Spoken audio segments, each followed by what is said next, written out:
Hello, hello. Good morning, everybody. Welcome back. This is a bonus episode of the Maybe You Want to Get a Little Bit More Active. I'm still so very proud of that name. With me today, we have none other than Adam. Hello, Adam. Hello, everybody. Thanks for having me.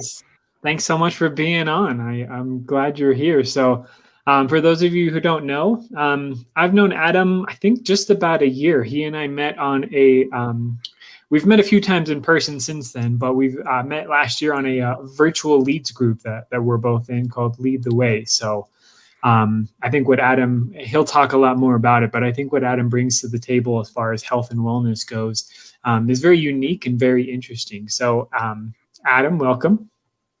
Thank you. Tell us a little bit about yourself, and you have to answer my very favorite and famous question at this point. You have to tell us something that not a lot of people know about yourself.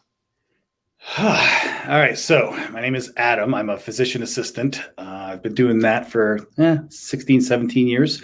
As an exercise physiologist before that for roughly 10 years, we'll say, so I'm old. But I own and run NuMed Direct Primary Care. I guess we'll get into that a little bit more later. Something nobody knows about me. I'm an open book, so someone knows everything about me, or everyone knows something. But I'm one of 6 children growing up, so that was kind of an interesting upbringing. We had a lot of special needs foster children, so it was a busy household. And then it was a single parent household. So learn to eat what's on the table and don't complain about it. I like it. So I'd like to start off with just finding out a little bit more about what NuMed is and why people should use it versus, anything else really. Okay, I'll try to keep it relatively succinct because I could talk for hours about this. I get pretty passionate. I guess the big thing I would say is, if I ask anybody on the street, how's healthcare? And they'd say, we have the best healthcare, but also it's the worst. So, and you say, what the heck does that mean? And the answer is our system is so defunct. And if you listen to politicians, we should throw hordes of money at this and that and that. No one ever talks about the system itself. With medical, the problem is we have an insurance system that magically covers everything. And whenever I use the word magically, it's just not going to work. That's a guarantee. If you go to a car insurance plan, you can get the relatively inexpensive plan-ish that covers catastrophic things. Same thing with homeowners insurance, all that kind of stuff. Insurance should be for catastrophic things and not for run-of-the-mill routine things. So, you're related pretty heavily with the housing stuff, with the loans and all that. So if I use my homeowners insurance to get a new rug for the front entryway, they're going to laugh at that. And if I said, hey, if I go to an insurance agent, I said, give me the plan. And they say, okay, it's going to cost you a lot. It doesn't work. So that's the problem with healthcare. So I stumbled upon direct primary care a couple of years ago, 3-4 years ago. And I was like, this is definitely the answer. And this whole model is use your insurance for insurance stuff, like real insurance stuff. If you have a heart attack, don't come to my office for that. Or if you break your leg in 5 spots, that's catastrophic. Or an appendicitis, that you should have insurance for that. But maybe you don't need the golden platinum plan. Maybe instead what we do is get a plan that's a little more affordable and covers that, but never use it. And then we have a membership model. That's what NuMed is, membership medicine. And the nice thing about that is members are covered. You can come in once a year, twice a week. It doesn't matter. There's no extra costs. If you need an EKG, free. A couple of stitches, free, and all that kind of stuff, because it should be a membership model. So for me, I can keep it simple. I don't need the fat overhead to deal with insurance. So I really like this. Instead of this, so the national average for primary care visits face-to-face with someone is about 7 or 8 minutes. That's what it is. So, if you have a sore throat with strep, that's pretty easy. You can do that pretty quick. But most of us, we just don't feel good. Whatever that means, could be I'm depressed, I've got cholesterol issues, diabetes. Can't do that in 8 minutes. And that's why our average is to fall further toward despair. I had diabetes and now I have no foot. Or I had high blood pressure and now I have a heart attack. Like that's average. It's not normal, but that is average. So what we do instead of that 7 to 8 minutes, we usually book at least 30 to 60 minutes or whatever we need. In that, I get to know the person, I get to know their family, and get to understand what motivates them and what their concerns are. that answers it. It does. I think that's awesome. And I really wanted to lead with that question because I think that there's so much value in what you do. So then the other question that I have for you is just in terms of health and wellness. Because obviously you're very big on the proactive side of things, Yes. not the reactive side of things. So Exactly. what are some things that, this is the start of the month. This is only my second edition of the maybe you want to get a little bit more active. Yep. What are some things people can do to motivate themselves? So in the business world, we say this a lot. You need to find your why. Personal world, it's the same darn thing. So if BK there is going to start doing, I don't know, an exercise program because I tell him to, and that's the motivation, after a while he's going to say, no, go to heck, I'm not doing it. Instead, I'm going to do something different. That's not motivation. That's coercion or whatever. That's pretend motivation. So you have to have a reason. So in the life coaching world, we don't say, to a 56-year-old woman who has type 2 diabetes, well, you don't want to get irritated kidneys in 10 years. Like, that's not a motivator. I mean, maybe a little bit. Instead, you say, oh, you have grandchildren. Do you want to see them play soccer? You want to be able to get to the field and breathe and maybe play with them? That's where the motivation comes in. But I can't give that to anybody. So we talk about those things and try to figure out what makes you tick. Same thing with food. I'm really big into nutrition, and I can't make anyone change. I've learned that. So I've learned that over the years. You can't make anyone change. You can inspire them. You can give them information. But I do think a lot of us are living in the dream world. I call it the Matrix. It's this is food. It's not food. That's pretend. Or this is, go do CrossFit or go do this. And it's, sometimes if we just say, take away all the fanciness from the past 50 to 100 years, let's go back 100,000 years. Like kids, they play outside like animals. That's good. You and I should do more of that. And they touch things and they taste things. It's kind of ancestral. And what do? Oh, that's disgusting. That's not sterile. You got to do this. So we need to live in this pretty little plastic box. And we have chronic illness out the wazoo. And we say, it happens. You're getting older. It's not normal. I love that. And I love what you were saying about being driven by a factor, not by a punishment, not by a bad thing that's happening. It's a good thing. It's something that you want. It's something Yes. you want to aspire for. And I love that. You'd mentioned, one of the things you mentioned was nutrition, and we haven't touched on that yet in this health and wellness. And since you're passionate about it, I'd like you to share just a little bit more about, let me ask it this way. Does a subtle change in my diet really have that big of an impact? If I were to add, not that I've done this or I probably should, but if I do add greens to my sandwich, does that make that big of a difference? Is that actually doing something? So I have a lot of different people, I'd say in different phases. We all have chapters in our book of life. And my wife, who's a nurse and works here, she and I were just talking yesterday on a walk. Our kids are 16 and 18. And we're saying when they were 6 and 8, we didn't eat as clean as we eat now. And we look back on it, we're like, we should have. And you and I were just talking about parenting, like you should have, could have, would have. They're alive. They're good. They're everyone's okay. So job well done. But as I learn and go forward, I say, would it have been better? So it's all about steps. Like you and I chatted about this before. I can either just say, today, I'm going to run an ultra marathon. And what's my success rate? Like 0. It's not going to happen. What about a marathon? Nope, not going to happen. 100-yard dash? Maybe. Why don't we just go for a walk? Just go for a 5-minute walk. So that's the physical activity part of things. The same thing with nutrition. It's all about the comparison. Where am I? Where do I want to be? And I can go full force, but some people go way too hard to full force with everything. I've had people quit drinking, smoking, physical activity they started, and they changed the diet all at once.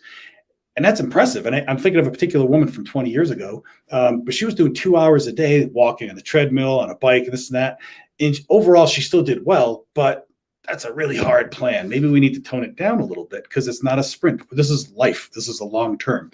From now until death. So in answer to your question about nutrition, how much will we notice it? You're going to get me going here. But how much will you notice it? Everyone's different. And that's the thing. Like when someone says, hey, Adam, what's the best diet plan? We've all we always focus on the little nitpick details because we think about this as a 20-year problem or a 30-year. This is humanity. We've been around for a while. So when we say, what's the best plan? I don't know. What's the best human? Do we have one type of human? Are we clones? No. So some people should have more fat. Maybe this person has more protein. Maybe I eat more fruit, and that could be okay. But all of those things revolve around food, real food, natural food. So what I've learned is my kids have a lot of food sensitivities. Yeah, nothing's private in my house. Ask me anything. They don't get a choice. But a lot of food sensitivities. And we had to talk about this yesterday. They're like, my 16-year-old's really bummed about it. And kind of, she's been dealing with it for a while. She eats ultra strict. I'm not talking about calorie restriction. I'm talking about can't have any of this, for a month or so, no citric acid or whatever it is. And I said, the problem is some of us have obvious symptoms. So some of us, you have dairy and then you have gas and stomach bloating and pain. That's obvious. That's easy. Or some people it's gluten and then they break out in a rash, whatever it is. The thing I really do believe is all of us actually have reactions. We just don't notice them. So as we get further away from nature and a natural nutrition plan, we lose the feedback.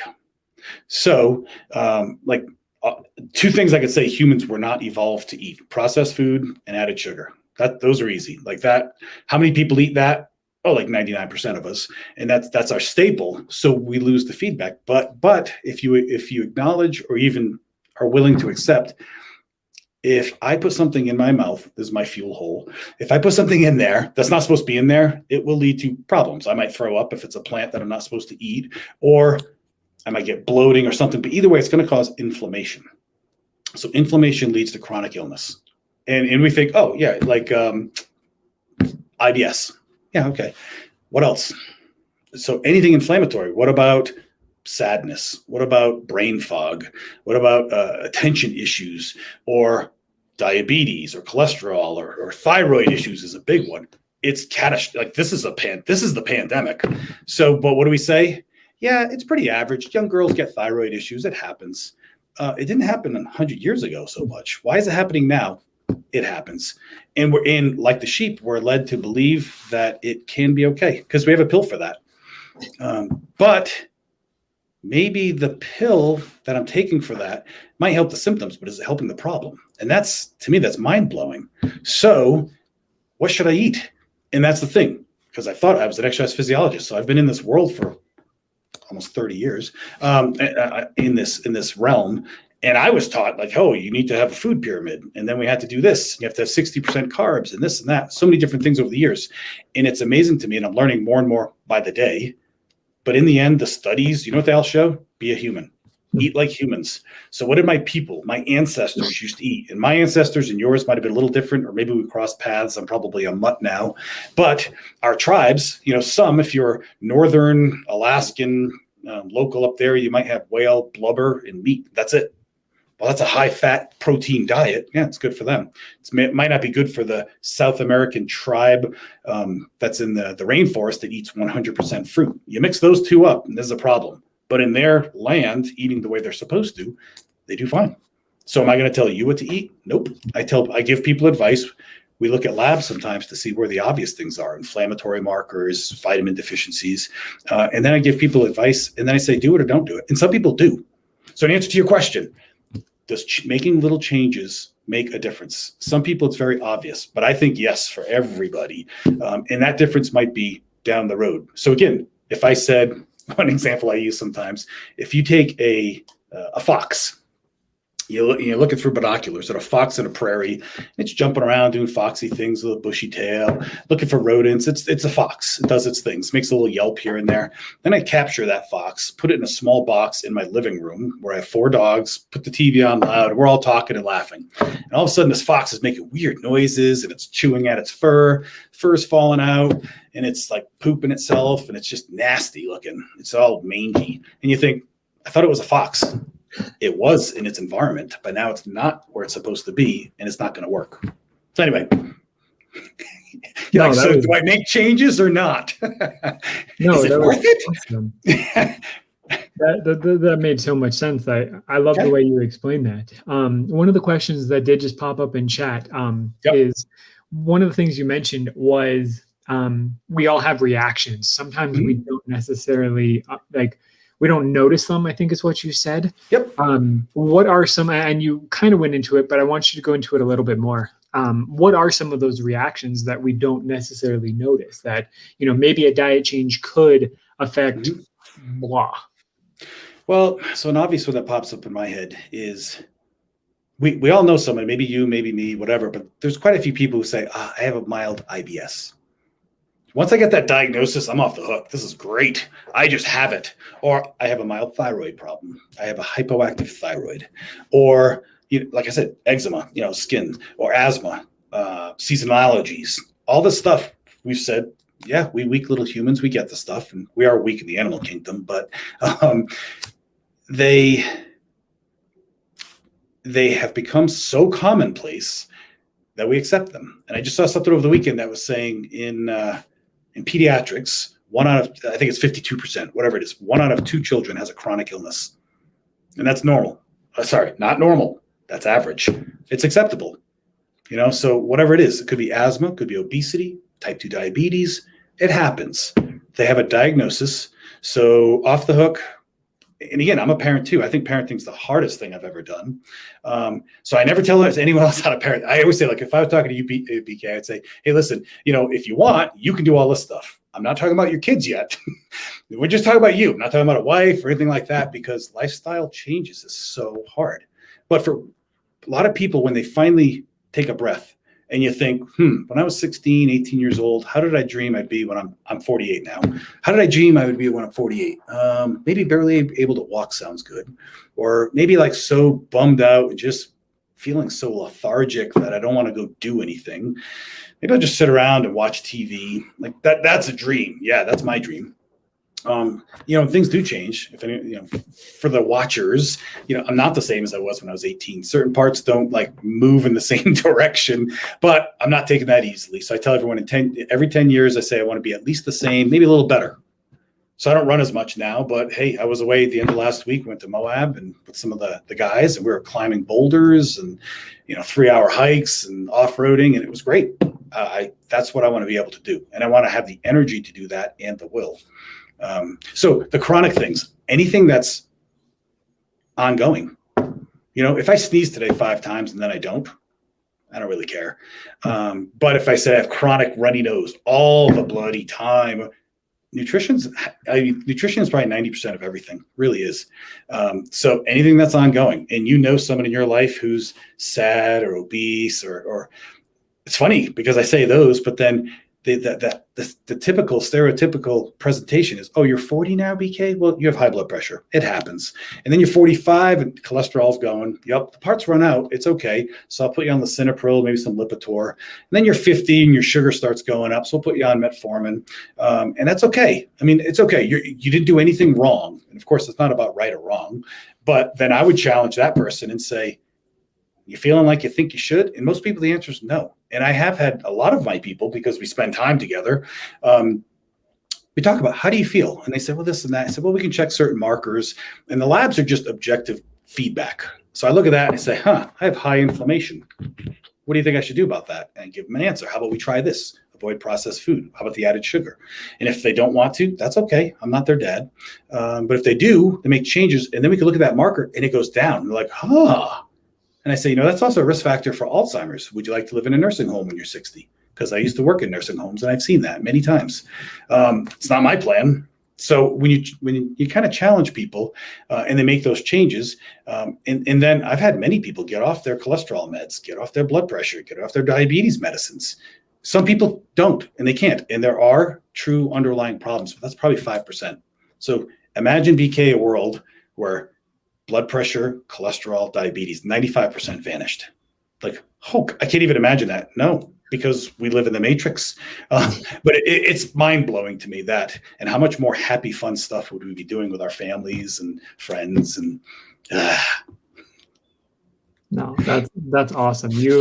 Thank you. You've provided some awesome insights. So if people were interested in learning more, I know it's been scrolling at the bottom of the screen this whole time, but for my audio listeners, sure. Where can folks find you? Where can people go to get more information or contact you? Got it. So we're NuMed, NuMed, direct primary care, but we thought that was too long for the website. So it's NuMedPrimaryCare.com. Office number is 720-647-7460. But easiest way is probably just NuMedPrimaryCare.com, NuMed. Fantastic. Thank you so much. And everyone, thank you for tuning in. I hope you learned I got a ton of valuable information. And I appreciate Adam and your insight. So as a reminder, guys, my June is going to be all about veterans and veteran services. So if you know anybody that you think would be a good person for me to talk to or would add some insight, just like Adam did to the health and wellness, please comment below or let me know. I'm love an introduction to anybody you think would be a good fit for me or for the coming live. So thank you so much, Adam, and thank you all for watching. Take care. Thanks, everyone. Bye.